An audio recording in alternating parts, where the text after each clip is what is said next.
श्री 84 कोश ब्रजमंडल धाम की है।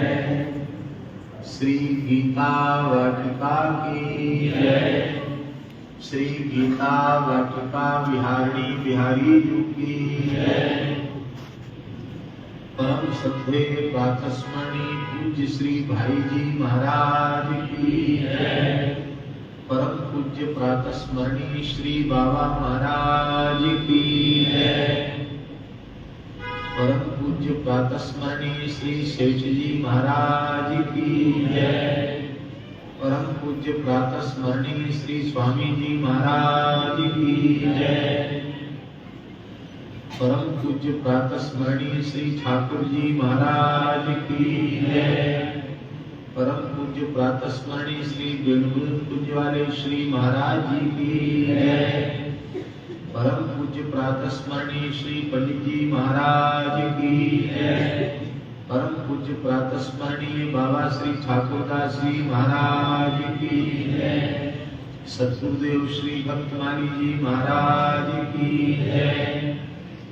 श्री चोपड़ा जी महाराज की है। सब संतन की है, सब भक्तन की है, सब पिप्रन की है, समस्त ब्रजवासी की है। जय जय श्री राधे। हरिशरणम। पूज्य श्री भाई जी बाबा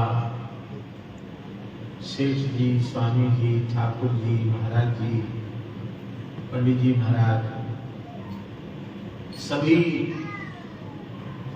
पूर्वाचार्य चरणों के युगल पाद पद्मों में साष्टांग प्रणति पुरस्सर विराजमान सभी पूज्य संतों के चरणों में हम दंडवत प्रणाम निवेदन करते हैं। पूज्य श्री करुणदास जी महाराज, जिनके द्वारा श्री भक्तमाल ग्रंथ का कथा के रूप में और चैनल भी बनाया है, उसमें भक्तमाल का अभिनय भी उस रूप में भक्तमाल ग्रंथ का प्रचार प्रसार हो रहा है। ऐसे श्रद्धेय श्री करुणदास जी महाराज के चरणों में प्रणाम करते हैं। उनके अत्यंत निकट विराजमान भैया जी, जिन्होंने नई पीढ़ी के बालकों को सीधे सत्संग के माध्यम से ठाकुर जी से जोड़ दिए। जिन लोगों ने पूज्य भाई जी का दर्शन भी नहीं किया, वे सभी उनके चरणों में समर्पित हो गए। ऐसे परम श्रद्धेय श्री भैया जी हमारे ब्रज के कोकिल और पूरे विश्व में ब्रज के दिव्य भावों को, भावरस धारा को प्रवाहित करने वाले पूज्य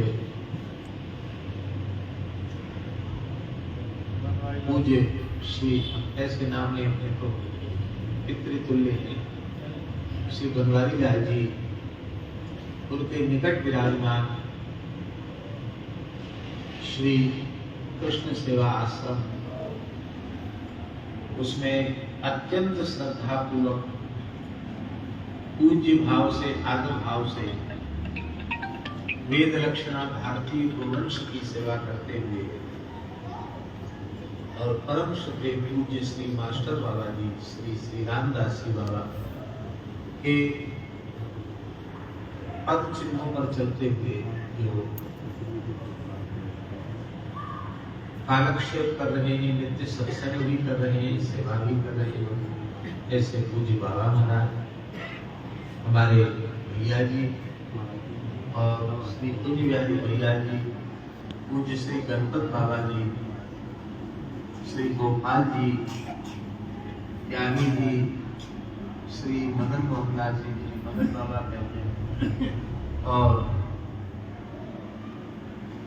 बाबा श्री निर्मल दास जी, राघवेंद्र दास जी, जितने भी संत यहाँ विराजमान हैं, सभी संतों को, सभी ब्राह्मणों को, सभी ब्रजवासियों को, वैष्णवों को हम यथा योग्य प्रणाम करते हैं। और हम सबका सौभाग्य है कि बहुत लंबे समय तक परम श्रद्धेय पूज्य श्री भाई जी और पूज्य श्री बाबा महाराज का और श्री बेड़वृत पूज्य वाले महाराज जी का और ठाकुर जी का भी, जिन्होंने अत्यंत लाड़ दुलार प्राप्त किया, ऐसी समस्त महापुरुषों की के कृपामृत से जिनका जीवन सिंचित है, ऐसी परम वंदनीय पूज्या श्री कमल दीदी जी विराजमान है, उनको भी हम प्रणाम करते हैं। और श्री सौभाग्य जी, जिन्होंने मीरा जी का चरित्र भगवान ने हमसे लिखवाया, संतों के चरित्र भी लिखवाए। हम ये नहीं कहते कि आप हमारी बात मान ही लीजिए, पर हमारे हृदय की भावना है। इन दोनों माताओं में एक मीरा जी है तो दूसरी करनेती जी।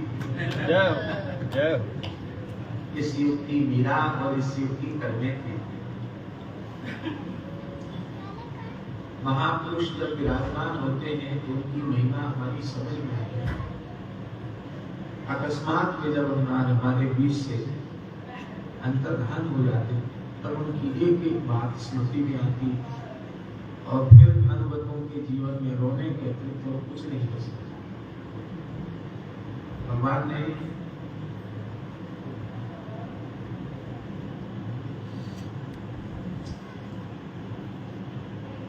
उद्धव जी ने विदुर जी से कहा, दुर्भगो बत लोकोयम यदवो नितराम अपि ये संपसंतो न विदुर हरि मीना वियोग। निश्चित ही ये संसार भाग्यहीन है, अभागा। यदुवंशी और अधिक भाग्यहीन, क्योंकि ये संपसंता भगवान श्री कृष्ण 125 वर्ष तक धरती पर विराजे, साक्षात प्रकट होकर लीला, लेकिन न तो संसार के लोग उन्हें पहचान सकते और जो अत्यंत निकट रहने वाले यदुवंशी हैं वो भी उन्हें नहीं पहचान सकते। उदाहरण दे रहे उद्धव जी, मीनान कुलिपम इव, जैसे मछलियां चंद्रमा पर,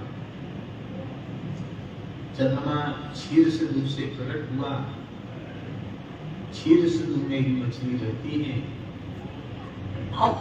और चंद्रमा में अमृत का निवास है।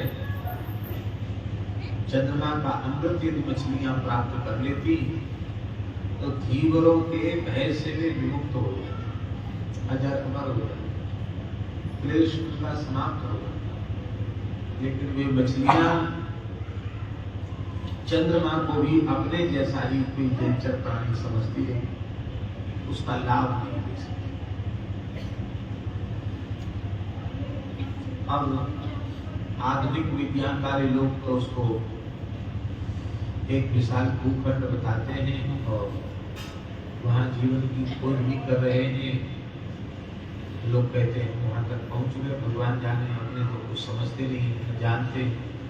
जिस विषय में न समझते हैं न जानते हैं, उस विषय में कुछ कहना अच्छा नहीं।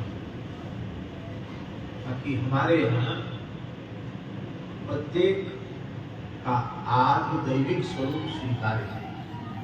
3 प्रकार के स्वरूप होते हैं, एक आदि भौतिक, एक आदि दैविक और एक आध्यात्मिक। ये त्रिविध स्वरूप सबके होते हैं।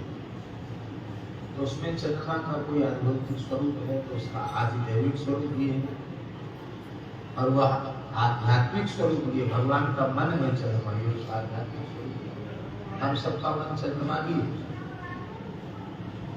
ये उसका आध्यात्मिक स्वरूप। आध्यात्मिक का अर्थ होता आत्मनि अधीत अध्यात्म, जो आत्मा के आश्रित हो उसको अध्यात्म। मोबाइल बंद करो। तो आदि दैविक, आदि भौतिक, आध्यात्मिक, आप तो केवल इतना कहते हैं कि कोई अपने मन में ये सोचने लग जाए कि चंद्रमा पे तो लोग पहुंच रहे हैं, चंद्रमा समुद्र में था, बाहर निकला, ये क्या सब बात समझ में नहीं आती है। तो चंद्रमा का जो आदि दैविक स्वरूप है वह क्षीर सिंधु में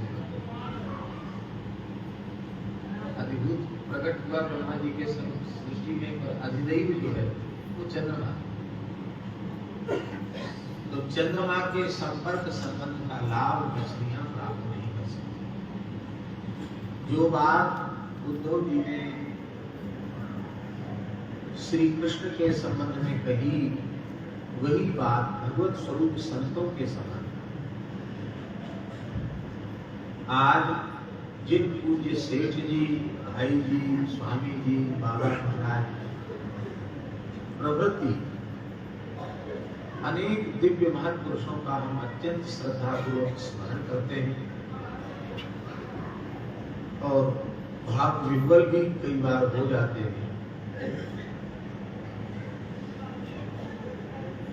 वे जब सदैव विराजमान थे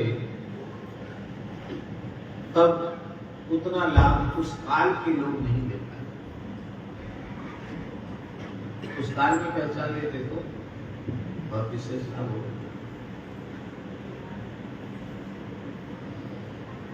या तो ये समझो कि भगवान लीला करते हैं और भगवत स्वरूप सत्य भी लीला करते हैं, तो यदि उनकी लीला संपादिका शक्ति माया कार्य न करे, सबको मोहित न रखे, तो लीला ही कैसे बने। या तो ये समझ लो कि भगवान की और भक्तों की लीला संपादन करने के लिए उस समय कुछ ऐसा रहता है कि कोई समझ नहीं पाता, पीछे से पश्चाताप।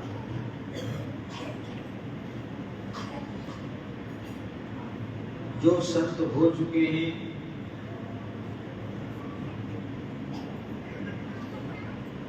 उनका लाभ हम नहीं ले पाए।